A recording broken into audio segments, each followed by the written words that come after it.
So we all know how fantastic Microsoft Flight Simulator is, and the developers have said they are looking to keep going with it for at least another 10 years.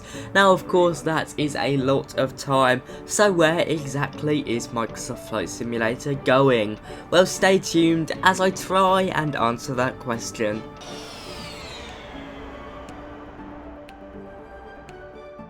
So there's no doubt that Microsoft Flight Simulator has rejuvenated the flight simulation industry. It's brought so many new people to the sim, and for a very good reason. It is absolutely stunning.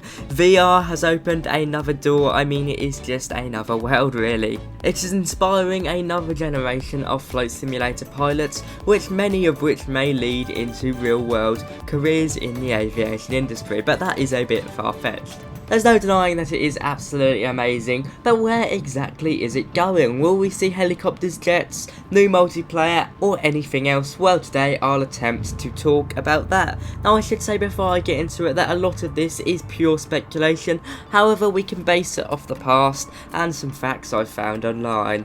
Be sure to like, comment and subscribe if you haven't already, but now let's get into this video. Okay, so first let's talk about what we know. Now if you stayed up to date with the news of Microsoft Flight Simulator, you'd know that there is world and sim updates. These two types of updates bring unique new content to the simulator. On one side, the world updates bring high quality landscape, buildings, points of interest and more to certain countries. Now we've already had the United States of America and Japan, and coming in January I believe is the United Kingdom. Now I'm not too sure whether we will see the whole world done with world updates, although it is a very strong possibility. I imagine we're going to go with the main countries. I say main countries, but the most populous, most technologically developed countries, because after all that is the audience that Microsoft and Asobo have to appeal to. Now of course we've also got sim updates. Now sim updates make sure the sim is working as it should do. This includes improving the flight model, autopilot, graphics, performance and everything in between. Tweaking and removing bugs, getting rid of those weird landscape glitches and everything in between. Now we seem to get massive sim updates every 3 months or so. We had our second one recently and it did a very good job. We also get mini updates in between these that aren't of course big sim updates, but they do improve some smaller areas and aspects of the sim, and we can expect these every 2 weeks or so, it would appear so far. So we can expect these to continue on at a high frequency for at least the next 2 years or so, and then just like Flight Simulator X, I would expect it would die down quite significantly because there's only so many bugs and improvements you can fix or create. World update wise, of course we'll see this until they manage to kind of do the whole world, I guess.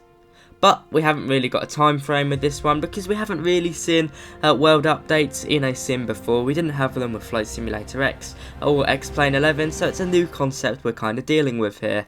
But sim updates, you could expect mini ones every 2 weeks or so, and larger scale ones every 3 months, meaning we should have quite a few coming into the future.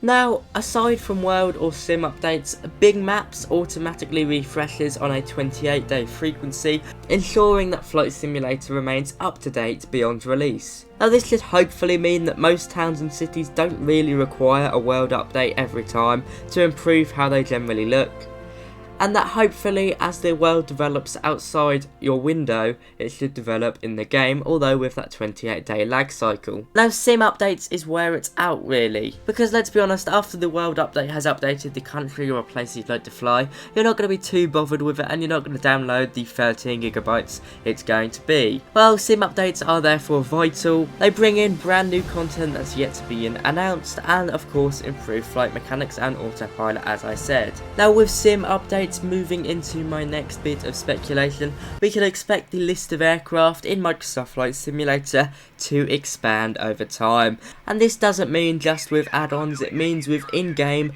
DLC or in-game updates. Now we did see this with Flight Simulator X, which is why I believe it will happen with Flight Simulator 2020. we will probably see fighter jets, and we will almost definitely see helicopters. They are in the dev map, it is there, you guys can check it out, although they haven't said too much about it. I'd say we can expect to see paid DLC every 2 to 3 months, once the sim is truly developed. Now, if you flew on a Flight Simulator X, you'll remember the Acceleration Pack 1 and the Acceleration Pack 2, each bringing some new jets, some World War II warbirds, and some helicopters, and as well as gliders to the sim. Now, because these aircraft don't appeal to everyone, it does make more sense to put them in DLC. I personally like the way they're doing this, and I don't imagine they will be too expensive, maybe £10 to £30. But I think it will be pretty much worth it, because who wouldn't want to fly around in a helicopter in Microsoft Flight Simulator? Now, I talked about fighter jets. We won't have fighter jets with weapons on board because they are banned in the marketplace, but we may have the Blue Angels F-18 like we did in Flight Simulator X, although DC Designs is working on a payware quality one. Just some food for thought there. I predict we'll definitely have a paid DLC helicopter pack, and possibly a paid DLC fighter jet without the weapons pack. Gliders are in the pipeline. You guys may notice in the aircraft selection menu there's that others thing, and we've got a little gyrocraft there, or whatever they're called, so that's probably hinting at the fact that they'll be coming not too far away. Now, we've already had VR released, and it does work with most mainstream headsets, although not all.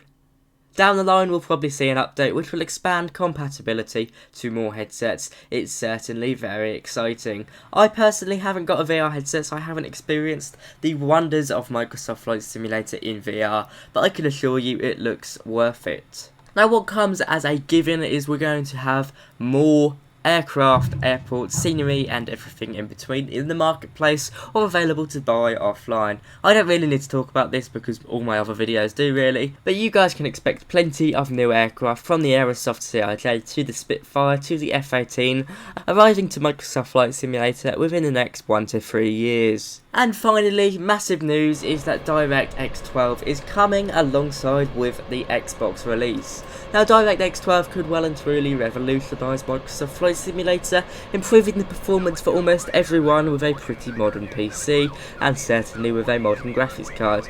Now, what we might see here could be like the Vulkan update to X-Plane 11, which heavily increased the FPS everyone would be getting, reduced stutters, although it did increase loading times. Eventually it did sort itself out, and now X-Plane 11 is incredibly stable and very well built. Performance is absolutely amazing. Now, I'm personally incredibly excited for DirectX 12, as I believe it will change up Microsoft Flight Simulator. I don't think many people will have a negative experience with it. Now, we don't know too much about the DirectX 12 release, except of course it's DirectX 12, and therefore should increase the performance, and hopefully we'll be getting it in the summer alongside the Xbox release.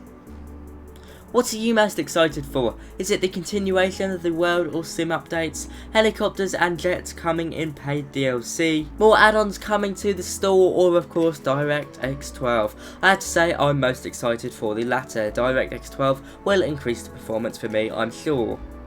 I hope you guys have enjoyed this speculation video. I don't do many of them, so it's a bit interesting, something a bit new for me. If you guys would like to see more, tell me in the comments down below. Thanks to all my captains as always. If you'd like to find out how to become a captain, join my Discord. You get exclusive benefits such as having your name on the end of most videos. Be sure to like, comment and subscribe if you haven't done already. Have a fantastic day. Bye bye.